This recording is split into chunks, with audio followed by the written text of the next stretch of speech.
अस्सलाम वालेकुम स्टूडेंट्स। आज हम एक नया चैप्टर स्टार्ट करने लगे हैं, सोल्यूशन एंड कोलाइड्स। इसके लिए चंद बातें जो आपने जहन में रखनी हैं।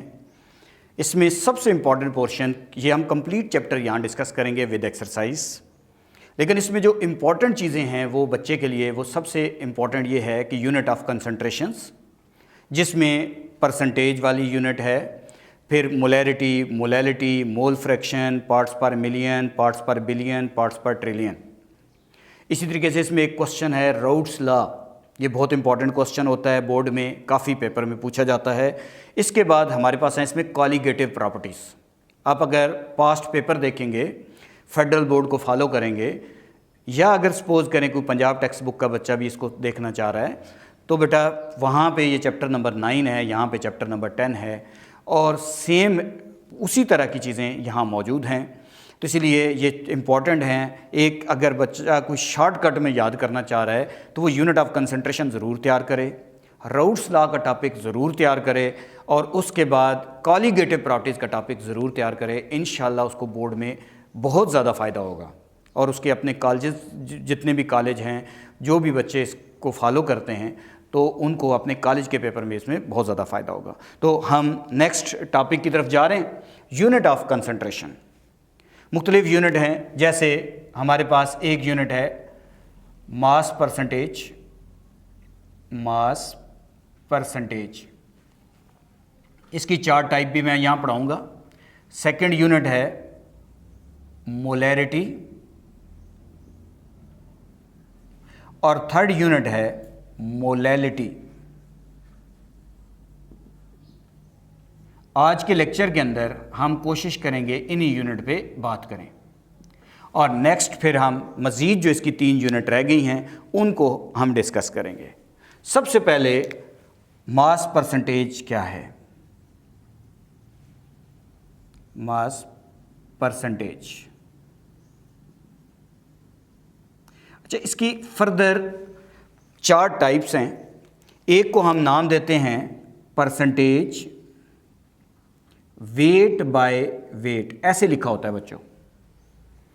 एक इसकी टाइप है परसेंटेज वेट बाय वॉल्यूम, और एक इसकी टाइप है, नेक्स्ट इसकी टाइप है परसेंटेज वॉल्यूम बाय वेट, और फोर्थ है परसेंटेज वॉल्यूम बाय वॉल्यूम। अब हम इसको देखते हैं, परसेंटेज वेट बाय वेट क्या है। परसेंटेज वेट बाय वेट,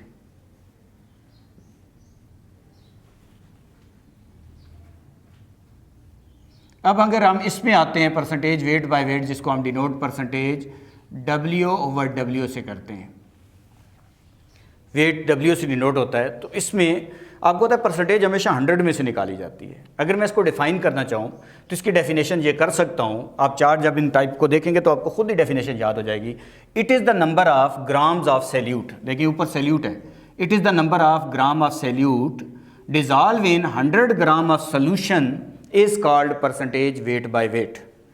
यानी इसको फार्मूले को फाइंड करने के लिए मुझे क्या करना पड़ेगा, परसेंटेज वेट बाय वेट का अगर न्यूमेरिकल आएगा तो ऊपर मैं मास ऑफ सैल्यूट लिख दूंगा।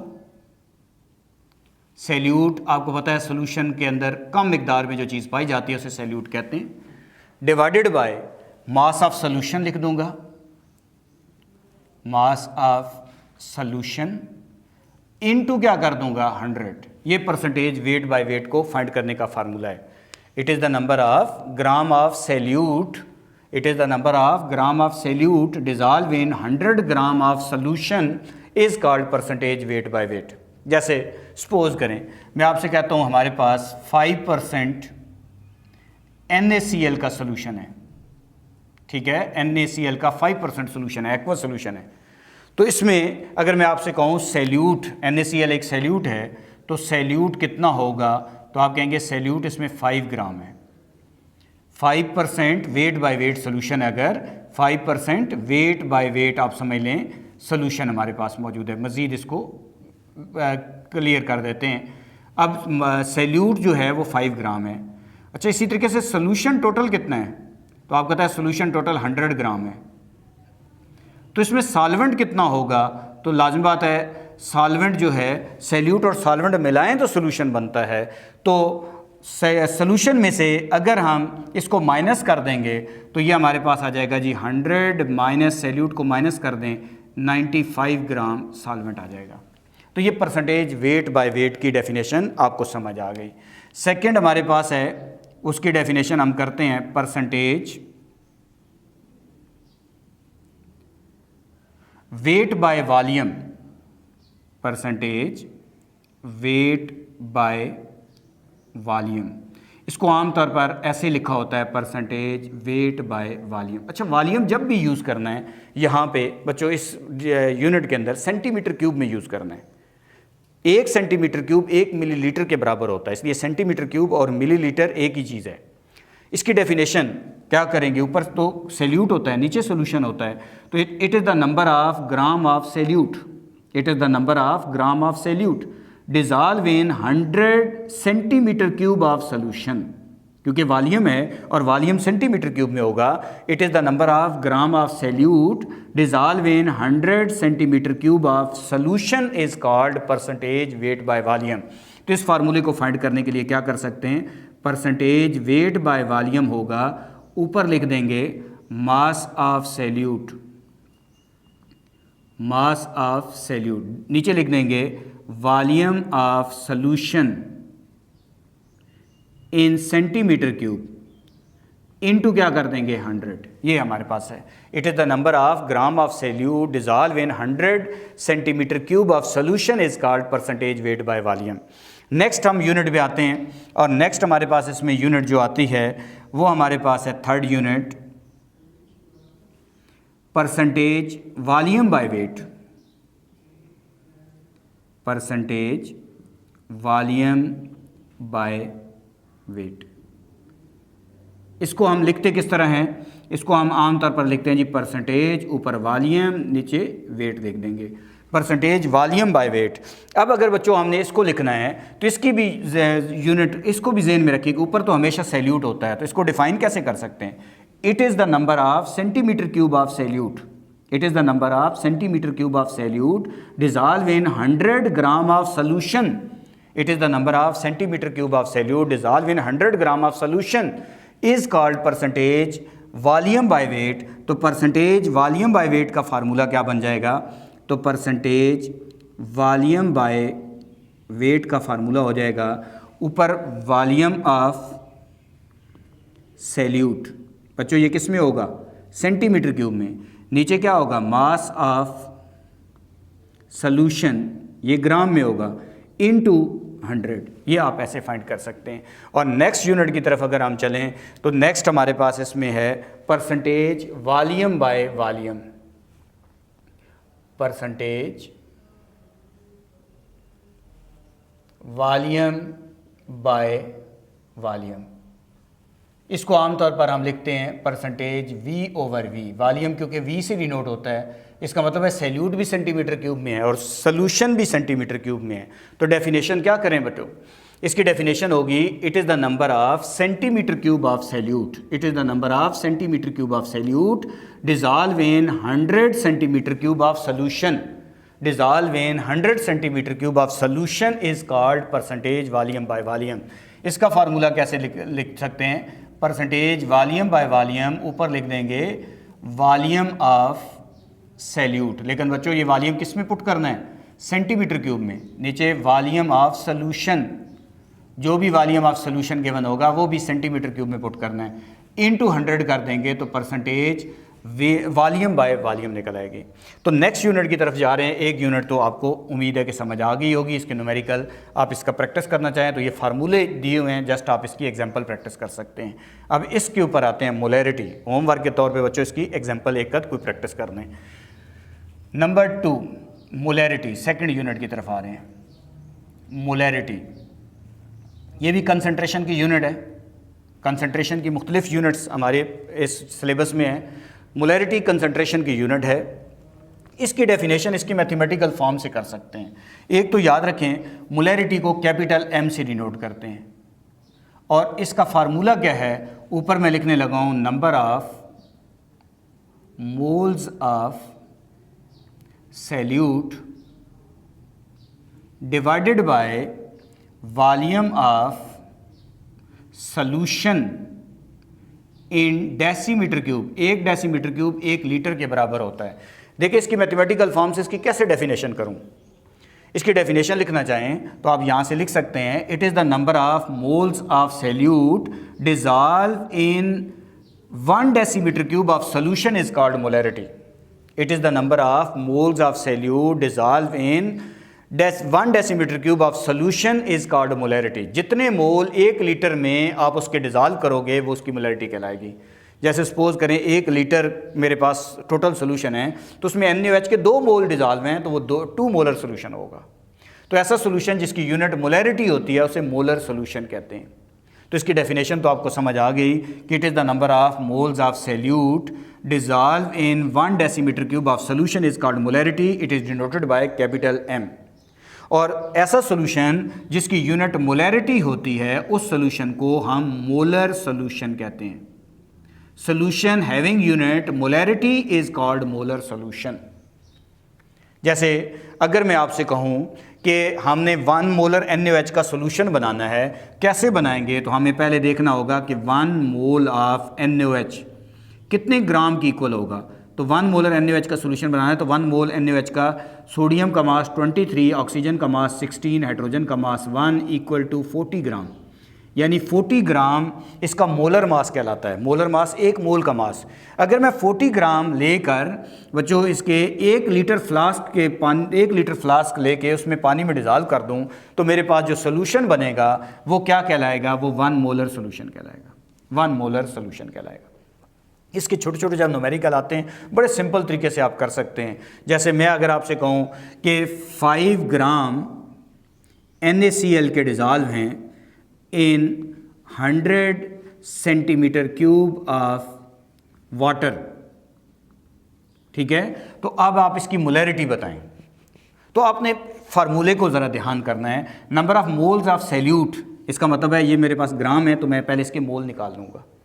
NaCl के ग्राम है, जबकि मुझे फार्मूले में number of moles of salute put करना है। सैल्यूट मेरे पास NaCl है तो 5 डिवाइडेड बाय सोडियम का मास NaCl का मास 58.5 होता है। तो इसलिए पहले आप NaCl के मोल निकाल लोगे। जब इसके मोल आ जाएंगे तो ये तो चीज़ आपके पास सॉल्व होगी। नीचे पुट करना है volume of solution in decimetre cube, जबकि यहाँ वॉल्यूम आपके पास है सेंटीमीटर क्यूब में। तो आप इसे डेसीमीटर क्यूब में लेके चले जाओ।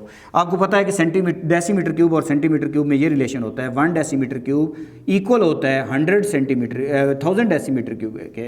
1 डेसीमीटर क्यूब इक्वल होता है 1000 सेंटीमीटर क्यूब के। तो छोटी यूनिट से बड़ी की तरफ जाते हैं, डिवाइड करते हैं। तो इसलिए 100 सेंटीमीटर क्यूब को 1000 से डिवाइड करो, आपके पास डेसीमीटर क्यूब आ जाएंगे। तो इसके NaCl के ग्राम को मोल में ले जाओ और इसके सेंटीमीटर क्यूब को डेसीमीटर क्यूब में दे जाओ। फार्मूले में ऊपर मोल पुट कर दो, नीचे volume of solution in decimetre cube put कर दो, मोलैरिटी निकल आएगी। तो इस तरह आप इसके छोटे छोटे न्यूमेरिकल्स कर सकते हैं। तो मोलैरिटी बड़ी सिंपल थी। और नेक्स्ट और आखिरी डेफिनेशन आज के लेक्चर के लिहाज से यूनिट ऑफ कंसंट्रेशन में हम मोलैलिटी को डिस्कस करने जा रहे हैं। मोलैलिटी क्या है? तो हमारे पास 3rd यूनिट है मोलैलिटी।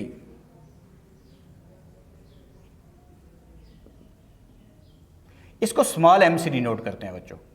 इस चैप्टर में मास इन ग्राम को W से डिनोट करते हैं। इस चैप्टर में मास इन ग्राम को W से डिनोट करते हैं। इसलिए इस चैप्टर में जो स्मॉल m है वो मोलैलिटी के लिए यूज़ होगा, जहाँ पे भी यूज़ हो रहा हो। मोलैलिटी क्या है? तो इसकी डेफिनेशन करनी है तो इसकी मैथमेटिकल फॉर्म से कर सकते हैं। अब हर एक की मैथमेटिकल फॉर्म याद कर लें तो आपको डेफिनेशन भी खुद लिख सकते हैं और न्यूमेरिकल भी बहुत सिंपल तरीके से आप कर सकते हैं। लंबे चक्रों में आप जाने के बजाय सिर्फ उस फार्मूले को जहन में रख के चीज़ों को रीअरेंज किया करें। अब मोलैलिटी हमारे पास है, ऊपर लिखेंगे जी number of moles of solute. अगर मुझे सैल्यूट के मोल दिए होंगे डायरेक्ट पुट कर दूंगा। अगर मुझे सैल्यूट के ग्राम दिए होंगे तो मैं पहले उसको मोल में कन्वर्ट करूंगा। मोल का फार्मूला मुझे पता है, मोल का फार्मूला होता है mass in gram divided by molar mass. तो number of moles of solute नीचे पुट कर देंगे। Mass of solvent, mass of solvent, यहाँ पे सॉल्वेंट जो भी सॉल्वेंट जैसे वाटर या इस तरह का इन किलोग्राम, उस सॉल्वेंट का मास किलोग्राम में पुट करना है। मास ऑफ सॉल्वेंट इन किलोग्राम। यानी अगर मुझे सॉल्वेंट के ग्राम दिए हैं तो उसे किलोग्राम में ले जाऊंगा, और अगर सैल्यूट के मुझे ग्राम दिए हैं तो उसे मोल में ले जाऊंगा। इस फार्मूले में पुट करूंगा, मोलैलिटी निकल आएगी। तो मोलैलिटी की डेफिनेशन क्या बन गई बच्चों? It is the number of moles of salute, it is the number of moles of salute dissolve in 1 kg of solvent. 1 kg कितने के इक्वल होता है? 1000 ग्राम के। It is the number of moles of salute dissolve in 1 kg of solvent is called molality. It is denoted by small m। और ऐसा solution जिसकी unit molality होती है, उस सोल्यूशन को एक नाम दिया जाता है बच्चों, उसको हम कहते हैं molal solution. Molal solution, solution having unit molality is called molal solution। जैसे 1 मोलल NaOH का सोल्यूशन बनाना है तो मैं पहले सबसे पहले क्या करूंगा कि 1 मोल ऑफ NaOH, ये पहले देखूंगा कितने ग्राम की इक्वल है, तो ये लिख कहूँगा जी 40 ग्राम की इक्वल है, क्योंकि इसका मोलर मास सोडियम का 23, ऑक्सीजन 16, नाइट्रोजन 1, 40 ग्राम है। अगर इसके 40 ग्राम लेके 1 किलोग्राम सॉल्वेंट में डिजॉल्व कर दूंगा, लाइक 1 किलोग्राम सॉल्वेंट सपोज करें 1 किलोग्राम वाटर में डिजॉल्व कर देता हूं, तो इस वक्त जो मेरे पास सोल्यूशन बनेगा वो मेरे पास 1 मोलल होगा। ठीक हो गया। अब मैं आपसे एक यहाँ छोटा सा सवाल भी पूछ सकता हूं बच्चों। जो मोलर सोल्यूशन होता है वो टेम्परेचर डिपेंडेंट होता है, मोलर सोल्यूशन टेम्परेचर डिपेंडेंट होता है, जबकि मोलल सोल्यूशन टेम्परेचर इंडिपेंडेंट होता है। वजह क्या है? तो आप कहेंगे सर इसके अंदर कहीं वॉल्यूम नहीं आ रहा, जबकि उसकी मैथमेटिकल फॉर्म में देखें, जो हमारे पास इसकी मैथमेटिकल फॉर्म है, इसके अंदर हमारे पास वॉल्यूम आ रहा है, वॉल्यूम टेम्परेचर से रिलेट होता है। इसलिए molar solution depend upon temperature, but molal solution does not depend upon temperature. एक और बात याद कर लें कि मोलल सोल्यूशन ज़्यादा डाइल्यूट होता है as compare to molar solution. मैं सवाल कर सकता हूं, why 1 molar solution of NaOH is more dilute as compared to 1 molar solution of NaOH। 1 molar solution ज़्यादा डाइल्यूट है 1 मोलर सोल्यूशन से। वजह क्या है? तो आप कहेंगे सर यहाँ पे जो सॉल्वेंट है ना सिर्फ वो 1 किलोग्राम है, जबकि वहाँ टोटल सोल्यूशन जो है ना वो 1 लीटर है, यानी 1 डेसीमीटर क्यूब है। तो यहाँ सैल्यूट और सॉल्वेंट को मिलाकर टोटल सोल्यूशन 1 लीटर तकरीबन 1 किलोग्राम के इक्वल बनता है, और यहाँ सिर्फ सॉल्वेंट जो है वो 1 किलोग्राम बनता है, सैल्यूट अलग होता है। इसलिए यहाँ सॉल्वेंट की मिकदार ज़्यादा होने की वजह से molar solution is more dilute as compare to molar solution. तो इंशाल्लाह बच्चों नेक्स्ट लेक्चर के अंदर इससे आगे हम चलेंगे। उम्मीद है कि आपको बात अच्छी समझ आ गई होगी। Thank you very much.